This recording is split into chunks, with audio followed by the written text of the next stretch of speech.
මම හැමතිස්සෙම කියන දෙයක් තමයි කැන්සර් රෝගියෙක් පිළිකා රෝගියෙක් මට හම්බුණාට පස්සේ සමහරවිට අපෙන් උපදෙස් ගන්න හම්බෙනවනේ. ඒ හම්බෙනකොට මම කියන්නේ මේ ලෝකේ වාසනාවන්තම අය අතර පිරිසක් තමයි ඔයගොල්ලෝ. එයාලා හැමතිස්සෙම හිතන් ඉන්නේ ඒගොල්ලෝ වාසනාවන්තයි කියලා. account එකේ කීයක්ද තියෙන කියලා ඒගොල්ලන්ට අවබෝධයක් තියෙනවානේ. අපිට නෑ. ඔබ මට හම්බෙන අවුරුදු 18ක දුවෙක් පිළිකාවකින් හොඳටම උත්සන්න වෙච්ච අවස්ථාවක එයාට ජීවත් වෙන්න තව ටික කාලයක් තියෙන කියලා හොඳටම දන්නවා. මේ දරුවා ගොඩාක් තැන්වල අම්මලා තාත්තලා එක්කන් ගිහිල්ලා සනීප කරගන්න විවිධ දේවල් කරලා සෙත් සාන්තිය එක එක ඒවා කරලා දැන් මේ දරුවාට යන කිසි තැනක් ගැන කිසි විශ්වාසයක් නැහැ. ඇයි කිසි තැනක ගියාට සනීපුන්නේ නැහනේ. දැන් මම මගේ ළඟට දුර ඉඳන් ආවේ මේගොල්ලෝ. මං අහුව පුතේ ඔයාට මොනවද මගෙන් වෙන්න ඕනේ? හොඳට ඉගෙනගත්ත කෙනෙක්. ලස්සන ළමෙක්. මේ ළමයා මට එකපාරට ටික සැරට කියනවා මට මොනවත් වෙන්න ඕනේ.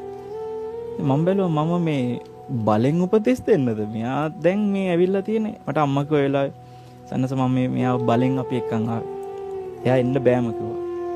මම හේතුව හැම තැනම ගිහිල්ලා දැන් එයාට එපා වෙලා. දැන් එයාට කිසි විශ්වාසයක් නැහැ නිසා කොහෙවත් යන්න කැමති නැහැ කියලා. මම කිව්වා පුතේ ඔයා අනිත් හැමතැනම කිව්වාගේ කය සනීප කරගන්නනේ. හැබැයි මම ඒව කරන්නේ නැහැ. මට ඔයාගේ කය සනීප කරන්න පොඩ්ඩක්වත් මම පොරොන්දු වෙන්නේ නැහැ. හැබැයි ඔයාගේ අසනීප වෙලා තියෙන කය විතරක් නෙමෙයි පුතේ. ඔයාගේ කයත් අසනීපයි හිතත් අසනීපයි. මට ඔයාගේ හිත සනීප කරන්න පුළුවන්.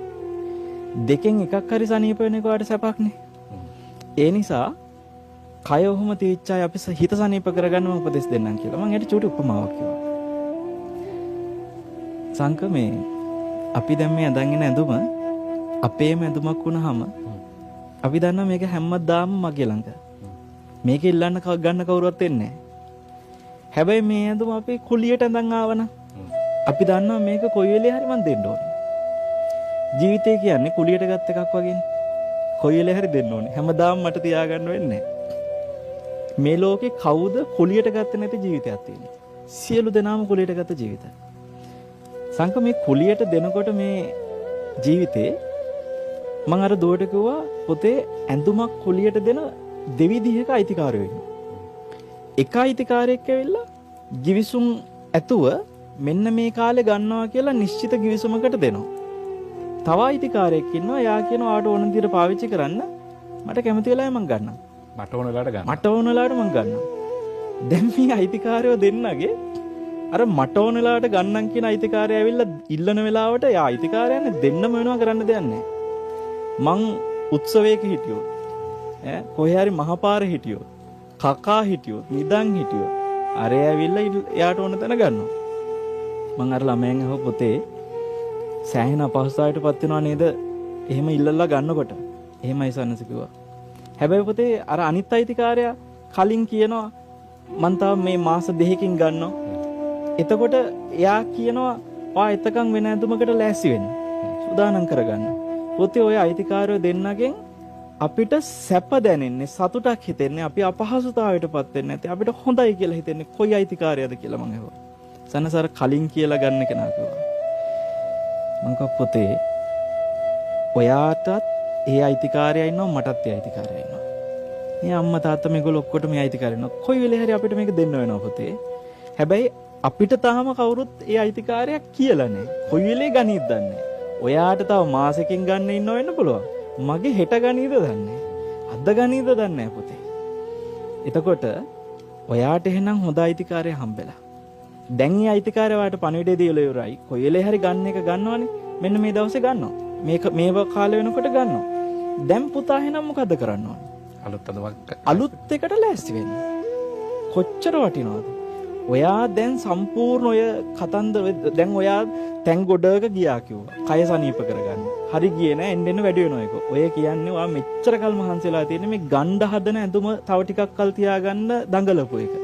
දැන් ඒක ගණ්ඩ හදනවා නම් කොයි වෙලේ හරි ඔක දෙන්නත් වෙනවා නම් පුතේ ඕන්න ඔහෙ තීලා දාන්න. හරි?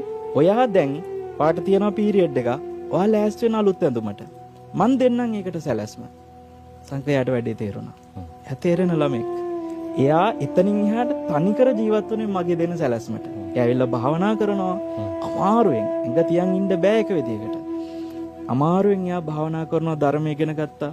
එයා දැන් මේ වෙනකොට ජීවිතය අතහැරලා. සංක මන් දන්නවා එයා අනිවාර්යෙන් හොඳ ඇඳුමක් ගන්න ඇති. අනිවාර්යෙන්.